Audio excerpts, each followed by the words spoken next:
कि बाबा तुम सा बनने का अंदर संकल्प है। ये बाबा के हर ब्राह्मण बच्चे का मैं समझती हूँ यही संकल्प है कि हमको बाबा जैसा बनना है। यही लक्ष्य है ना, यही लक्ष्य। भले हर आत्मा अपनी शक्ति अनुसार पुरुषार्थ कर रही है, परंतु फिर भी हर आत्मा का लक्ष्य यही है कि मैं बाबा जैसा बन जाऊं। और आप सभी तो सेवाधारी बाबा के विशेष बच्चे,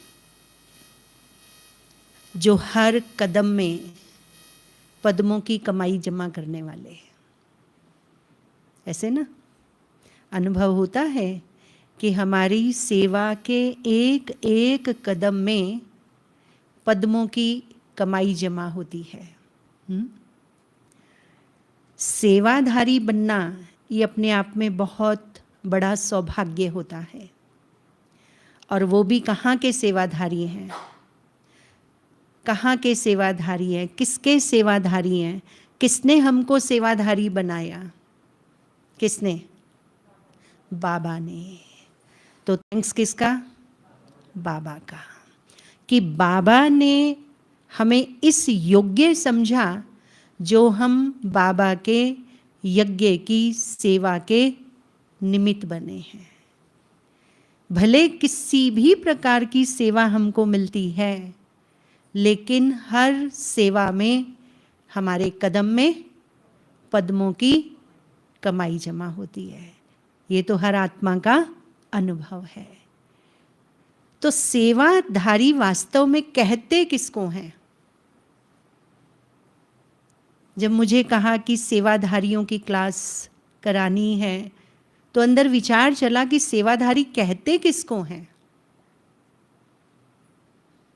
सेवाधारी दो शब्द है ना। आपने श्री कृष्ण की महिमा में सुना होगा स्वदर्शन चक्रधारी कहते हैं। ब्रह्मा जी के लिए कहते हैं कमल आसन धारी, और एक है सेवाधारी, अर्थात धारण करने वाले। क्या धारण किया हमने? स्वदर्शन चक्रधारी ने स्वदर्शन अपनी उंगली के ऊपर धारण किया है ना। कमल आसनधारी ने कमल आसन को अपना आधार बनाया, अर्थात कमल की जो विशेषता है उससे अपने जीवन के अंदर धारण किया।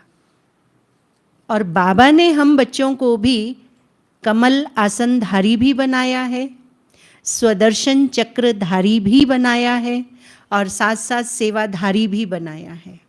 बनाया ना। सेवा को धारण करने वाले, सेवा को अपने जीवन का अंग बनाने वाले। और सेवाधारी की जो सबसे बड़ी विशेषता है वो कौन सी होगी? आप सब क्या समझते हैं? सेवाधारी अर्थात जिसके अंदर निरअहंकारिता हो, निर्माणता हो और निमित्त भाव हो। अगर कहीं अहंकार आया, मैंने ये किया, मैंने इतनी बड़ी सेवा की, तो अहंकार वाले की सेवा सफल नहीं होती है। अहंकार वाले के फिर कदम में पदम जमा नहीं होते, है ना। तो सेवाधारी अर्थात कभी भी अहंकार नहीं आ सकता। और जो सेवा हमें बड़ों से मिलती है, हम केवल निमित्त बन करके, कराने वाला कौन है? कराने वाला है करन करावनहार बाबा, और मैं केवल निमित्त हूँ, मैं केवल इंस्ट्रूमेंट बन करके वो सेवा कर रही हूँ। और बाबा के इस बेहद यज्ञ में मधुबन के अंदर सेवा का जिसे चांस मिले, मैं समझती हूँ उस जैसा सौभाग्यशाली तो कोई और नहीं है ना। और उसमें सबसे नंबर 1 कौन होंगे? सबसे नंबर 1 कौन होंगे? मधुबन वासी, है ना। आप सब तो अपने अपने स्थान से कुछ समय के लिए सेवा के लिए आए होंगे निमित्त बन करके, लेकिन मधुबन वासी तो हमेशा ही सेवा पर तत्पर रहते हैं 24 आवर, ऐसे ना। हम कई बार अनुभव करते हैं कि मधुबन वालों की कितनी बड़ी सेवा है।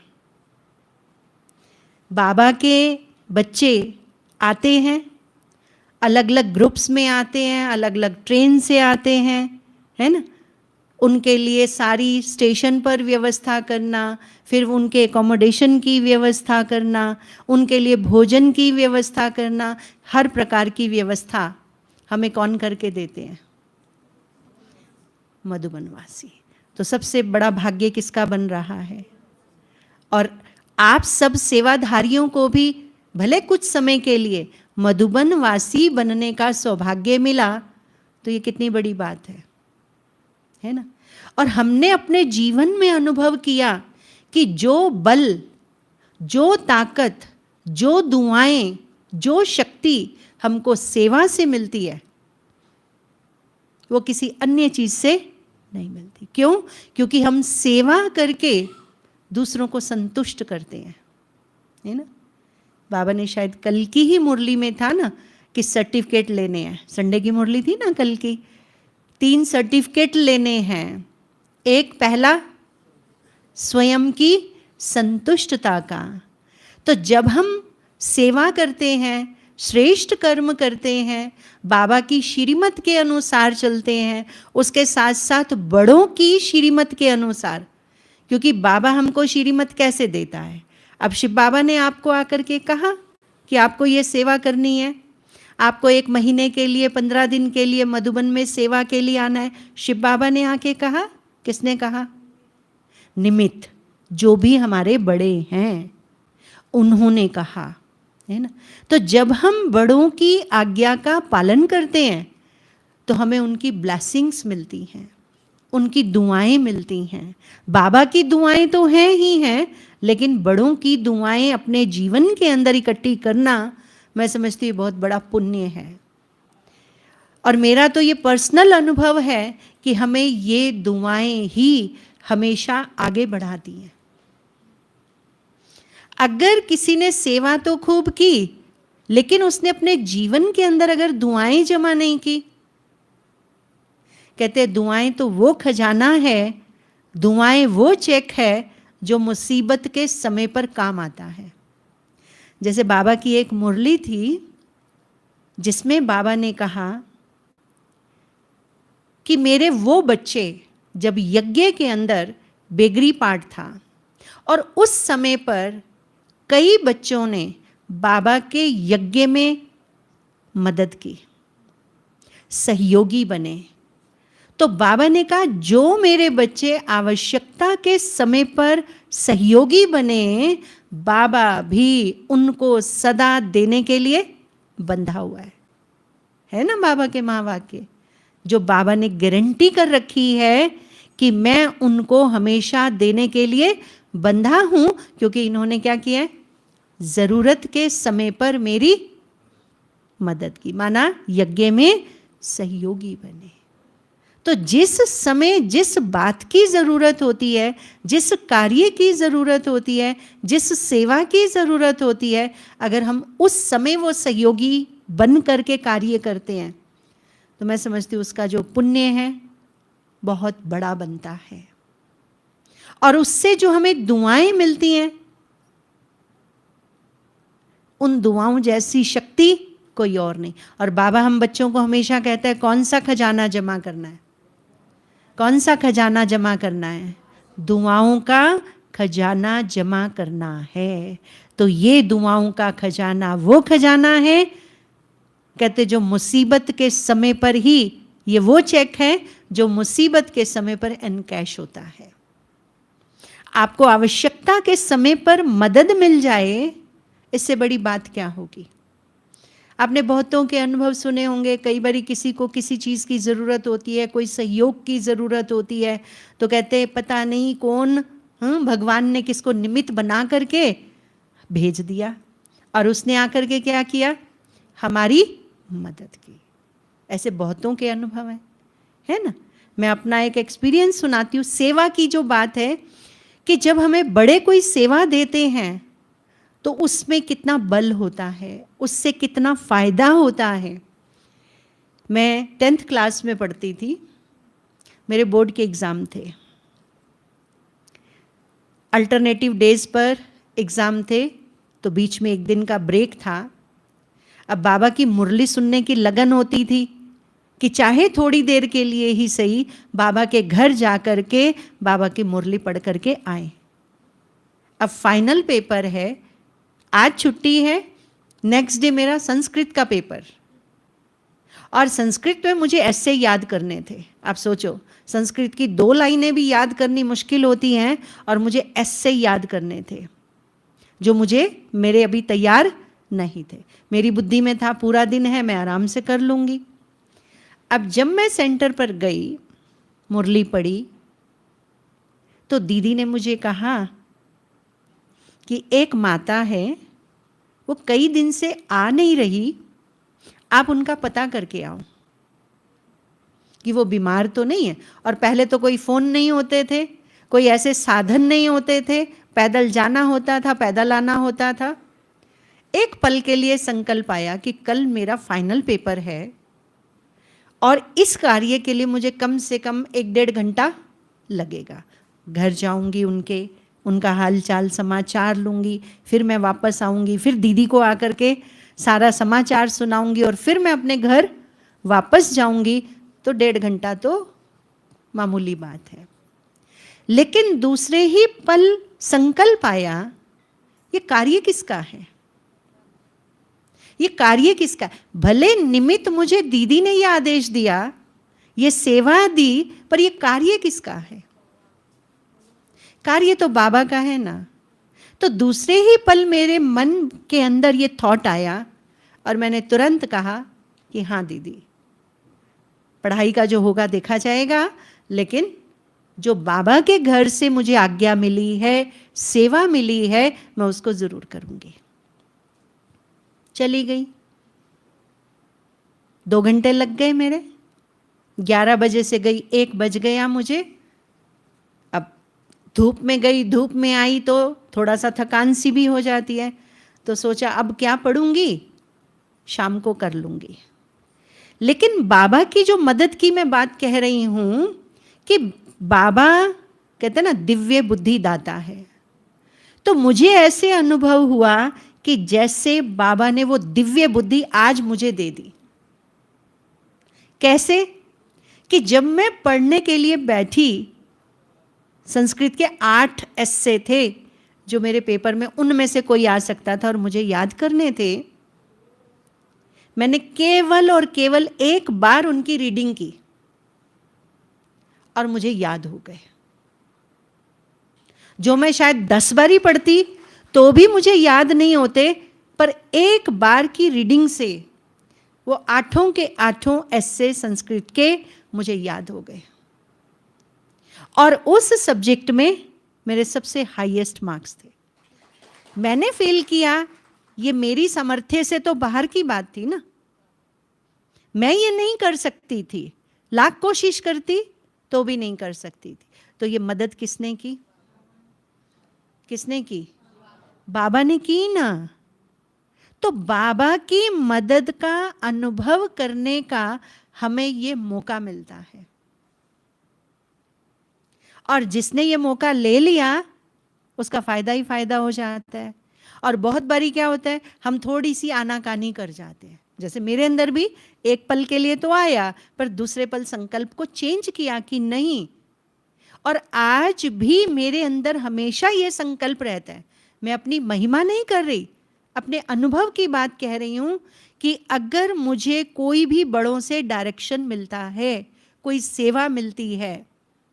अब हमारे बड़े दीदी हैं, हमारा रानी बाग सेंटर मेन है, हम दूसरे सेंटर पर उनके कनेक्शन से रहते हैं, और अपने सेंटर पर भी कई बारी बहुत सेवाएं होती हैं, पर उसके बावजूद भी अगर वो कोई हमें सेवा देते हैं कि आपको ये करना है, एक पल के लिए आता है क्योंकि अपने सामने भी कई कार्य होते हैं, लेकिन अंदर होता है कि शायद बाबा, क्योंकि जो सेंटर की सेवा वो तो हमें करनी ही करनी है ना, लेकिन बाबा मुझसे कुछ एडिशनल सेवा लेना चाहता है, बाबा मेरा कुछ एक्स्ट्रा भाग्य बनवाना चाहता है, जो मुझे बड़ों ने ये डायरेक्शन दिया, और कभी भी हम उनको ना नहीं कहते। इसके ऊपर मुझे दादी जानकी जी की एक बात याद आ रही है, क्योंकि दादी जानकी के भी अपने प्रोग्राम बने हुए होते थे, और बड़ी दादी, दादी प्रकाशमणि, कई बारी दादी जानकी को कह देती थी कि आपको ये कार्य करना है या आपको यहाँ पर जाना है। तो दादी जानकी ने बताया, क्योंकि कई दादी से पूछते भी हैं, भाई अब हमने अपना एक प्रोग्राम बना रखा है और हमें दादी ने दूसरा प्रोग्राम दे दिया या बड़ों ने दे दिया, तो क्या किया जाए। तो जानकी दादी ने कहा कि अगर मेरा भले कोई भी प्रोग्राम बनाऊं, कहीं आना है जाना है, लेकिन बड़ी दादी, क्योंकि बड़ी दादी तो बड़ी दादी है ना, बड़ी दादी को बड़ी दादी किसने बनाया, निमित्त किसने बनाया, बाबा ने ना। तो कहा इतना जरूर होता है कि मैं दादी को ये बता देती हूं कि दादी मेरा ये प्रोग्राम बना हुआ है, बाकी आप जैसे कहें। तो दादी जानकी ने कहा कि कई बारी दादी समझती है कि इन्होंने जो प्रोग्राम बना रखा है वो ज़्यादा इम्पोर्टेंट है, तो कहा दादी कह देती है कि नहीं आप इसी कार्य को करो। लेकिन अगर बड़ी दादी समझती है कि जो सेवा बड़ी दादी ने दी वो ज़्यादा इम्पोर्टेंट है, तो कहा दादी कहती है कि नहीं, इसको नहीं, पहले इसको करो। हाँ जी दादी, है ना। मम्मा की भी विशेषता यही तो कहते हैं ना, मम्मा मम्मा कैसे बनी, मम्मा मम्मा कैसे बनी। मम्मा भी तो एक कुमारी थी, हमारे जैसी कुमारी थी, परंतु कैसे बन गई, हाँ जी का पाठ पक्का। और उस हाँ जी के पाठ ने मम्मा को कहां से कहां पहुंचा दिया। और आप सबने बहुत से ऐसे मम्मा के किस्से सुने होंगे कि भले मम्मा के साथ रहने वाली बहनें कहती थी, मम्मा ये कार्य कैसे हो सकता है, बाबा ने कहा है कि मम्मा इस कार्य को इतने समय में पूरा करना है। जी बाबा। साथी कहते थे मम्मा कैसे हो सकता है, आपने हाँ कैसे कर दी। तो मम्मा क्या कहती थी, मम्मा कहती थी इसका मतलब आपने बाबा को पहचाना ही नहीं है। ये कहने वाला कौन है, कहने वाले को क्या मालूम नहीं कि ये कार्य कितने समय में हो सकता है और कितने समय में नहीं हो सकता। क्या बाबा को पता नहीं। तो हम ना करके अपने मार्क्स में माइनस क्यों कर दे। अगर हम बड़ों की बात को या किसी सेवा को ना करते हैं या आनाकानी करते हैं, तो हम अपने जमा के खाते में क्या कर देते हैं, क्या कर देते हैं, घाटा डाल देते हैं। हाँ, आपकी कोई समस्या है, कोई सिचुएशन है, वो आप बड़ों के आगे रखो, फिर आपको बड़े सहयोग देंगे ना। अब हमारे सामने कई बहनें होती हैं, हम कहते हैं माता जी आज आपको ये सेवा करनी है, लेकिन वो माता कहते हैं दीदी आज मैंने डॉक्टर से अपॉइंटमेंट ले रखी है, मेरी तबीयत ठीक नहीं है। तो हम क्या कहेंगे, नहीं नहीं आप ही सेवा करो। क्या कहेंगे कि नहीं, आपकी तबीयत ठीक नहीं है, आप पहले कहाँ जाओ भाई, अपना डॉक्टर के जाओ, अपना दिखाओ, आप ठीक। तो सहयोग मिल जाता है ना, मिलता है ना। तो बाबा का सहयोग, बड़ों का सहयोग हमको मिलता है, लेकिन हम जो सेवा करें, जितनी भी करें, लेकिन सच्चे दिल से करें। दुआएं ऐसे नहीं मिलती हैं, मैंने कार्य कर दिया और दुआएं मिली, नहीं। कहते ना सच्चे दिल पर साहिब राजी। तो सच्चे दिल पर साहिब राजी होगा, और साहिब राजी तो क्या होगा, दुआएं मिलेंगी या नहीं मिलेंगी। और जिसको भगवान की दुआएं मिल जाएं, उसका तो कहना ही क्या। देखो भक्ति मार्ग के अंदर भी हम सब संतों की दुआएं, गुरुओं की दुआएं मांगते रहे ना। किसी भी गुरु के पास जाते क्या कहते, भाई बस आप अपना हाथ हमारे सिर के ऊपर रख दो, बस आपकी दुआ बनी रहे, है ना, कहते रहे ना। और अब हमारे सिर के ऊपर किसका हाथ है? किसका हाथ है? स्वयं भगवान का हाथ मेरे सिर के ऊपर है। स्वयं भगवान की दुआएं मुझे मिल रही हैं, स्वयं भगवान की शक्ति मुझे चला रही है। इससे बड़ी प्राप्ति मैं समझती हूं अन्य किसी भी जन्म में या अन्य किसी के द्वारा हो सकती है? हो सकती है? हो ही नहीं सकती। बाबा कई बारी कहते हैं चाहे भाषण किया या बर्तन मांजा, दोनों की मार्क्स इक्वल है ना। क्यों बाबा ने कहा इक्वल है?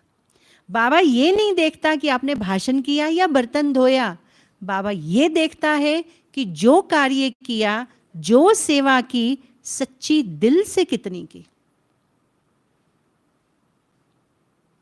बाबा कहते ये जो सेवा है ना, बाबा की अभी पीछे एक मुरली थी कि ये सेवा माया से दूर करने वाली भी है और माया को लाने वाली भी है ना। अगर हम अपने आप में बिजी होकर के, मगन होकर के बाबा की याद में केवल जो मुझे सेवा मिली, जो कार्य मुझे मिला, लगन में मगन होकर के वो कार्य करते हैं, तो हम माया से हमेशा क्या रहेंगे? सेफ रहेंगे। लेकिन अगर संकल्पों में आ गए तो संकल्पों में आ गए तो फिर माया भी इसी सेवा में ही आती है। तो हमें क्या करना है? माया से सेफ होना है, सेफ होने का रास्ता अपनाना है, या माया को लाने का रास्ता अपनाना है? चॉइस किसकी है? चॉइस किसकी है? चॉइस तो मेरी है ना। आप भले अपने लौकिक कार्य करते हो, उसमें कितने बिजी हो, लेकिन आपके अंदर अगर सेवा का भाव है, बाबा की सेवा के प्रति एक समर्पण भाव है, तो बाबा की इतनी मदद मिलती है जो मैं बता नहीं सकती। मैं अपना एक्सपीरियंस में बताऊं, बाबा की सेवा के साथ साथ हमारी लौकिक जॉब भी थी।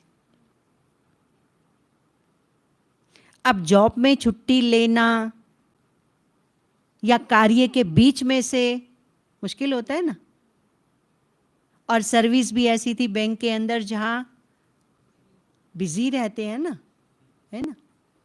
लेकिन आपको वंडर होगा कि उसमें कैसे बाबा की मदद मिलती थी। जो मैं अपनी मर्जी से जाती थी, मर्जी से आती थी।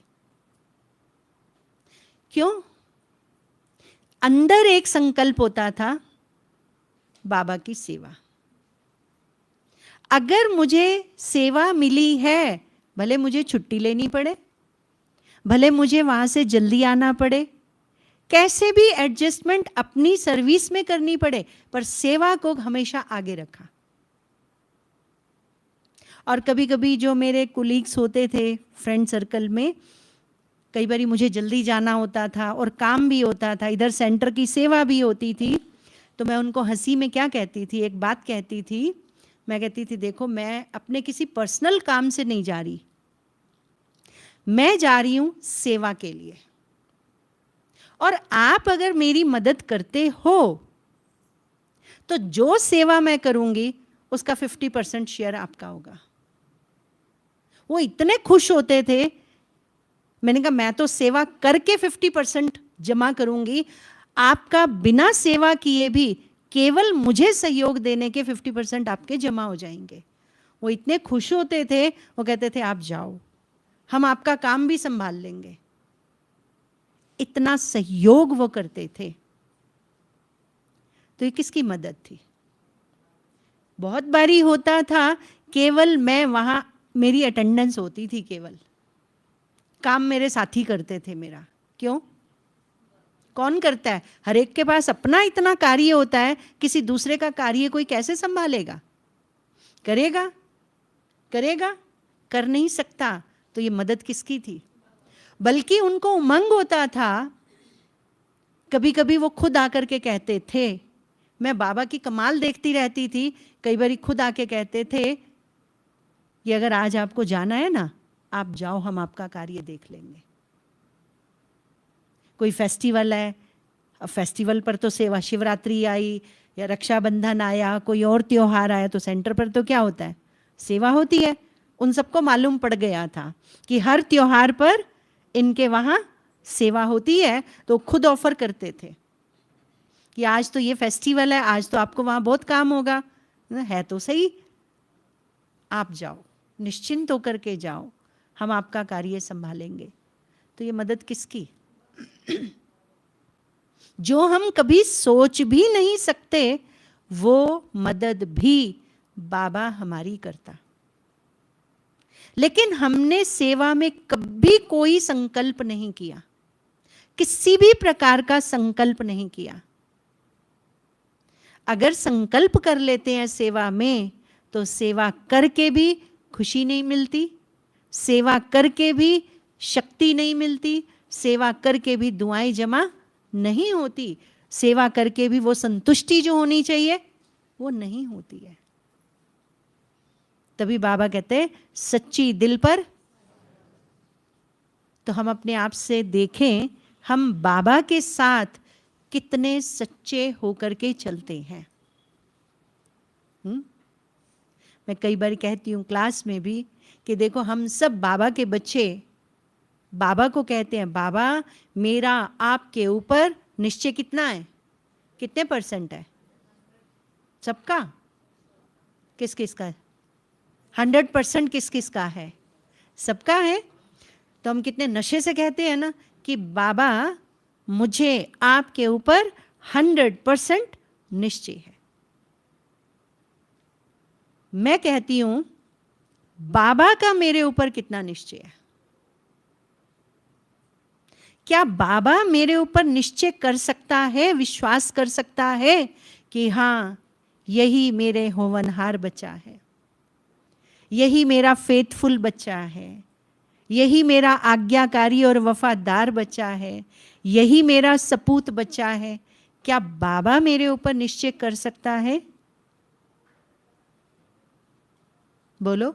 इसमें हमें अपने आप को चेक करने की जरूरत है, क्योंकि अगर कहीं भी सच्चाई में ऊपर नीचे होंगे तो मेरे ऊपर बाबा विश्वास कैसे करेगा? करेगा? विश्वास किस आधार पर बनता है? सच्चाई के आधार पर। कल था ना, बच्चे कहते हैं बाबा वैसे तो क्रोध नहीं आता। कब आता है क्रोध? क्रोध कब आता है? जब सामने वाला झूठ बोलता है ना? उसने झूठ बोला तो मुझे क्या आ गया? गुस्सा इसलिए आया कि उसने झूठ बोला, अर्थात मेरे साथ सच्चाई से नहीं चला। इसीलिए तो ना कि ये मेरे साथ सच्चाई से नहीं चला। तो जब सच्चाई से कोई नहीं चलता है, अब बाबा को तो क्रोध तो नहीं आता। आएगा क्रोध? मनुष्य तो क्रोध कर सकता है, बाबा को क्रोध तो नहीं आता। परंतु अगर हम उसके साथ सच्चाई से नहीं चलते तो क्या होता है? बाबा छोड़ देता है या हमसे ही छूट जाता है? हाँ, अगर हम बाबा के साथ सच्चाई से नहीं चलते ना, हमारे अंदर ही कहीं ना कहीं वो गिल्ट होता है। कहते ना, आप सामने वाले के साथ अगर सच्चे होके नहीं चल रहे तो उससे नजरें नहीं मिला सकते हो, नजर मिला के बात नहीं कर सकते हो। अब नजर मिला के बात आप नहीं कर पा रहे क्योंकि आपने सच्चाई नहीं रखी, लेकिन हमें फील क्या होता है? शायद सामने वाला मेरे से नाराज है। तो हमें भी क्या लगता है फिर? शायद आजकल बाबा मेरे से बाबा किसी से नाराज नहीं होता, क्योंकि बाबा तो कहता है ना, नाराज वो होता है जो राज को नहीं जानता, बाबा तो सारे राज जानता है। बाबा तो हमको भी सारे राज समझा देता है, समझाता है ना। हमें भी कहता है कि बच्चे तुम्हें कभी किसी से नाराज नहीं होना। तो बाबा नाराज नहीं होता, लेकिन हमारी खुद की कमी ही हमें ऐसा अनुभव कराती है ना। और फिर हमारे मन और बुद्धि के अंदर कितने संकल्प चलते हैं ना। फिर व्यर्थ संकल्पों की लाइन लग जाती है, और उस व्यर्थ संकल्पों की जाल में क्या होता है, हम फंसते चले जाते हैं। कहते हैं ना, एक बार कोई कमजोर संकल्प, एक बार कोई नेगेटिव संकल्प या व्यर्थ का संकल्प अगर हमारे मन में आता है तो उसकी लाइन लग जाती है, चेन बनती चली जाती है। बनती है ना, और वो हमारा जाल बन जाता है और हम उसमें उलझ करके रह जाते। लेकिन बाबा कहते ये जो संगम युग का अमूल्य समय है, ये अब जाल में फंसने का समय नहीं है, जाल से निकलने का समय है। देखो अज्ञान काल में तो जाल में फंसे हुए थे ना, कितने प्रकार के जाल में फंसे हुए थे। हाँ, गृहस्थी के जाल में फंसे हुए थे, संबंधों के जाल में फंसे हुए थे, देह के भी जाल में फंसे हुए थे, माया के जाल में भी फंसे हुए थे, कितने प्रकार के जाल में फंसे हुए थे। बाबा ने क्या किया, जब हम बाबा के बने, बाबा में हमने निश्चय किया, हमें ज्ञान समझ में आया, तो क्या हुआ, धीरे धीरे उस जाल से हम मुक्त होने लगे। अब उस जाल से तो मुक्त होने लगे, लेकिन ये नया जाल तो नहीं कहीं बुनने लग गए, क्योंकि अब हमको कहाँ जाना है। आज भी था ना कि बाबा हमको लेने के लिए आया है ना, अब हमको वापस घर जाना है। याद है आज की मुरली ना। और घर जाने के लिए बाबा ने 3 बातें विशेष रूप से कही। कौन सी? घर जाना है तो क्या करना है? एक तो पवित्र बनना है, दूसरा ज्ञान को धारण करना है, और तीसरा कर्मातीत बनना है ना। पवित्रता को हमने धारण कर लिया, ज्ञान को भी समझ लिया, अब क्या बनना है? तो कर्मातीत बनने का अर्थ क्या है?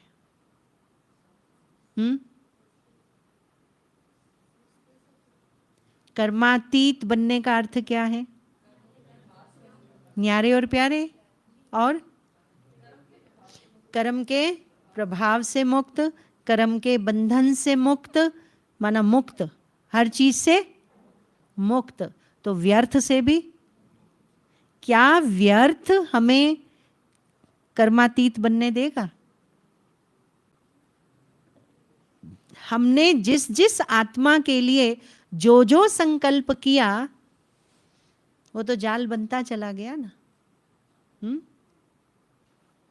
लेकिन अब एक ही संकल्प है, एक ही लगन है।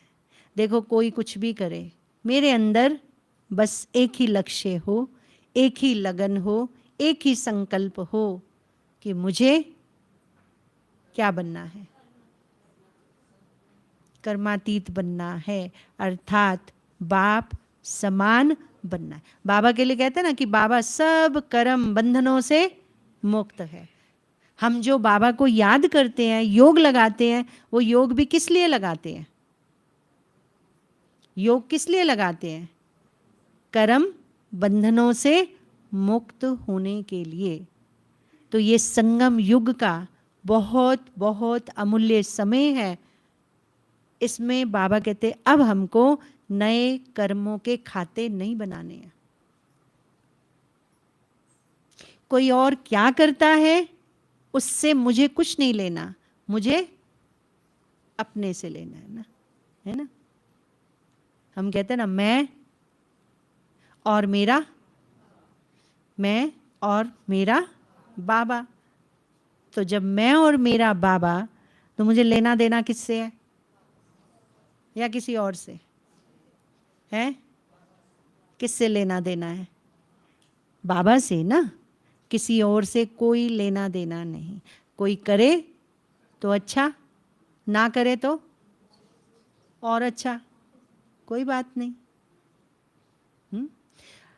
तो जब हम अपने लक्ष्य को लेकर के चलते हैं तो सफल निश्चित रूप से होते हैं। अगर हम दूसरों को देखते हैं तो अपने लक्ष्य तक नहीं पहुंच पाते। भले आपकी स्पीड कितनी है, पर दूसरों को देखने में लग गए तो स्पीड में क्या होगा? आप देखो, रेस हो रही होती है बच्चों की। अब एक बच्चा नंबर 1 पे जा रहा है, अभी दौड़ रहा है, लेकिन नंबर 1 पर है, बाकी सब बच्चे उससे पीछे हैं। अब उसको अपने आगे तो कोई नहीं दिखाई दे रहा ना, तो अंदर एक कॉन्शियस आती है कि मेरे आगे कोई नहीं माना, मैं सबसे आगे हूं। अब जैसे ये संकल्प आया पहला, तो उसको एक संकल्प और आता है, अच्छा मुझसे कितना पीछे है बाकी है। तो हल्का सा, पूरा मुड़ के नहीं देखता, हल्का सा दृष्टि यूं करता है, कहते सावधानी हटी। वो उसके हल्का सा इतना ही देखने में पीछे वाला आगे निकल जाता है ना। तो मुझे क्या करना है? बाबा ने एक बारी हंसी हंसी में कहा था, हम दूसरों को देखते हैं, दूसरों की कमी, ये ऐसे या वैसे कुछ भी संकल्प हम करते हैं। तो बाबा ने कहा नंबर 1 आपको आना है या उनको आना है? किसको आना है? हैं? हम कह रहे हैं कि ये ऐसा या इसको ऐसा नहीं करना चाहिए, इसका मतलब हम क्या चाह रहे हैं? इसको ठीक करना चाहिए। तो बाबा ने कहा इसको ठीक करना चाहिए, और इसने ठीक कर लिया, फिर आगे कौन? आगे तो जो ठीक जिसने कर लिया अपने आप को, आगे कौन हो जाएगा? और मैं? फिर मैं तो पीछे रह गया ना। अब मुझे पीछे रहना है या आगे? हाँ, बाबा कहता है बराती बन के चलना है या साथी बन के चलना है? सजनी बन के चलना है ना। तो सजनी जब सजी हुई होती है तो वो किसको देखती है? बरातियों को नहीं देखती, वो किसको देखती है? साजन को देखती है ना, है ना। और उसकी बुद्धि में होता है कि साजन कितना अच्छा है और साजन को मैं कितनी पसंद आ रही हूं, मैं कितनी सुंदर दिख रही हूं, है ना। यही बुद्धि में होता है ना। तो मैं बाबा को कैसी दिख रही हूं? कैसी? कंप्लीट, संपन्न, कर्मातीत या कर्म बंधन वाली? मैं बाबा को कैसी दिखाई दे रही हूं? तो हम अपने आप को देखें, है ना। जो अपने आप को देखता है वही आगे बढ़ सकता है, वही उन्नति को पा सकता है। जो औरों को देखेगा, औरों को देखने वाला कभी भी आगे नहीं बढ़ सकता। तो मुझे आगे बढ़ना है ना। और अगर अब नहीं आगे बढ़ेंगे तो कब बढ़ेंगे? अब संपन्न नहीं बनेंगे तो कब बनेंगे? अभी नहीं तो। और संगम युग का तो समय भी कितना है? कितना है? बहुत गई, थोड़ी रही, और थोड़ी की भी थोड़ी रही। तो इस थोड़ी में मुझे क्या करना है? एक गीत बाबा का ही बजता है, बहुत अच्छा मुझे लगता है। वक्त है कम, लंबी मंजिल, तुम्हें तेज कदम चलना होगा, है ना। मंजिल ऊंची है, समय कम है। एक तो धीरे धीरे चलने की बात है, और एक और ही हम उलझनों में उलझ करके रह जाए तो फिर आगे कैसे बढ़ेंगे?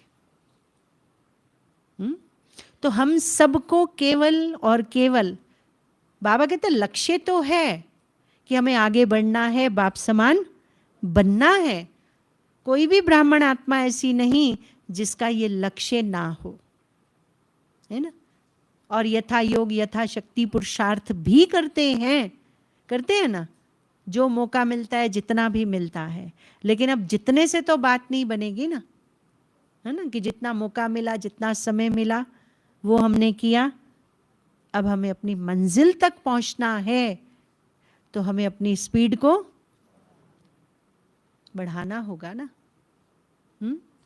और स्पीड बढ़ाने के लिए केवल और केवल किसको देखना है? किसको देखना है? सीधा अपने लक्ष्य को देखना है। कहते हैं ना, वो तीर निशाना लगाने वाले किसको देखते हैं? अपने लक्ष्य को। अर्जुन ने किसको देखा था? किसको देखा था? उसको लक्ष्य भेद करना था, तो उसने अपनी निगाह किस पर टिकाई? अपने लक्ष्य पर टिकाई ना। तो जो अपने लक्ष्य पर टिक करके चलता है, वही तो आगे बढ़ पाएगा ना। तो इसलिए हम सब, जो लक्ष्य हम सब ने रखा है कि हमें अपने जीवन को ऐसा बनाना है, ये लक्ष्य निर्धारित किया हुआ है ना हर एक ने, कि मुझे अपने जीवन को कैसा बनाना है। तो जैसा मैं अपना जीवन बनाना चाहता हूं या बनाना चाहती हूं, मुझे केवल और केवल उसी और अपना कदम बढ़ाना। देखो, अगर एक बच्चा लक्ष्य रखता है ना कि मुझे डॉक्टर बनना है, वो भी क्या करता है? शुरू में भले कॉमन पढ़ाई जैसे सब बच्चे पढ़ते हैं, लेकिन वो अपने माइंड में ये चीज़ रख करके चलता है कि मुझे डॉक्टर बनना है। तो वो अपना इंटरेस्ट कहाँ दिखाता है? उसका इंटरेस्ट भी वहीं होगा, है ना।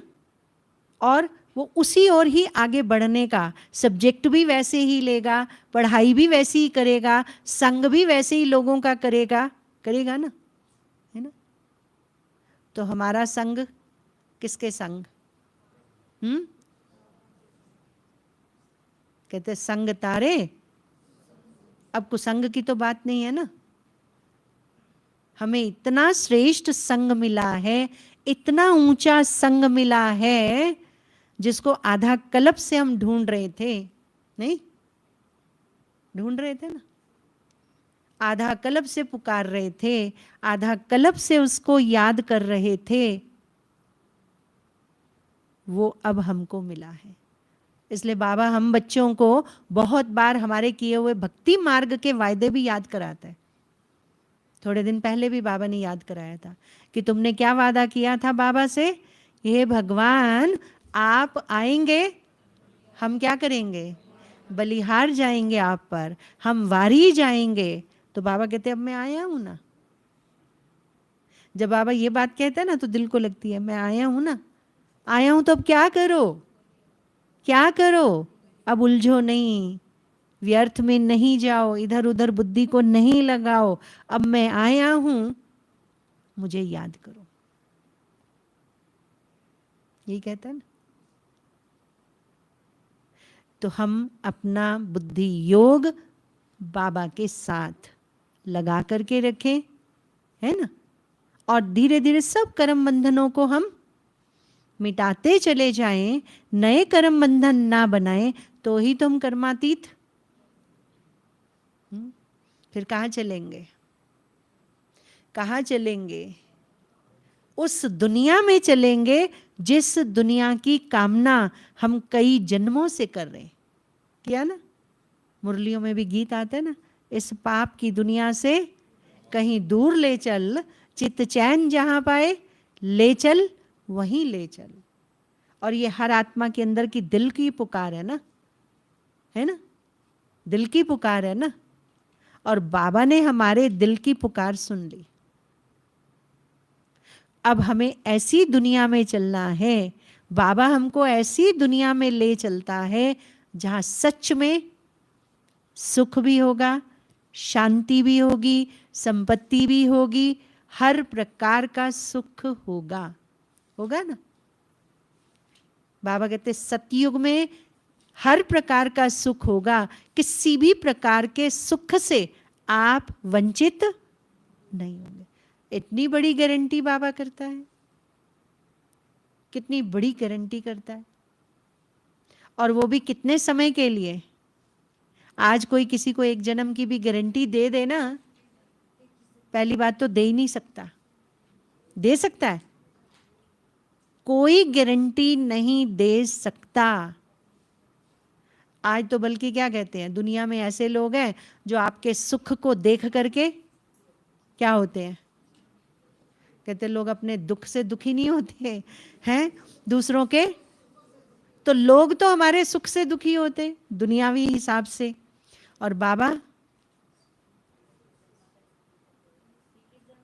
बाबा हमको 21 जन्मों की गारंटी कर रहा है। तो इससे बड़ी क्या बात होगी। तो बाबा का तो दिल से शुक्रिया करें कि बाबा आपने मेरे दिल की बात को समझा ना। बाबा ने मेरे दिल की बात को समझा, सुना, और मुझे अब बाबा उस योग्य बना रहा है कि मैं ऐसी दुनिया में जा रही हूं जो दुनिया मेरे लिए बाबा स्थापन कर रहा है ना। मेरे लिए ही तो बना रहा है ना, किसके लिए? सबके लिए। अगर मेरा बाबा है ना तो मेरे लिए तो बना ही रहा है, इसलिए मुझे तो उस दुनिया में जाना ही है। उसके लिए जो बाबा की श्रीमत मुझे मिलती है, जो बाबा का डायरेक्शन मुझको मिलता है, मुझे उस डायरेक्शन को क्या करना है? फॉलो करना है ना। और बाबा को फॉलो करते करते कहाँ पहुंचेंगे? बाबा के साथ वापस जहाँ बाबा जाएगा। बाबा कहाँ जाएगा? बाबा कहते घर जाऊंगा तो तुमको साथ ले जाऊंगा, है ना। नई दुनिया में भी हम किसके संग आएंगे? ब्रह्मा बाबा तो होगा ना, भले रूप बदला हुआ होगा, परंतु ब्रह्मा बाबा के साथ तो हमारा कितने जन्मों का नाता है। शिव बाबा को तो आधा कल्प भूल गए थे, आधा कल्प याद किया, पर ब्रह्मा बाबा के साथ हमारा 84 जन्मों का नाता है। इसलिए बाबा कहते किसको फॉलो करो? किसको फॉलो करो? ब्रह्मा बाबा को फॉलो करो, क्योंकि बाबा ने सबसे पहली आत्मा जिसे निमित्त बनाया, इसलिए कहते हैं निमित्त का महत्व है, क्योंकि बाबा ने सबसे पहले निमित्त बनाया ब्रह्मा बाबा को। तो जो फर्स्ट जिसको बाबा ने निमित्त बनाया, बाबा को और बाबा के साथ साथ मम्मा को, तो हमारा लक्ष्य है मम्मा और बाबा को पूरी तरह से फॉलो करके बाबा के साथ साथ कहाँ चलेंगे?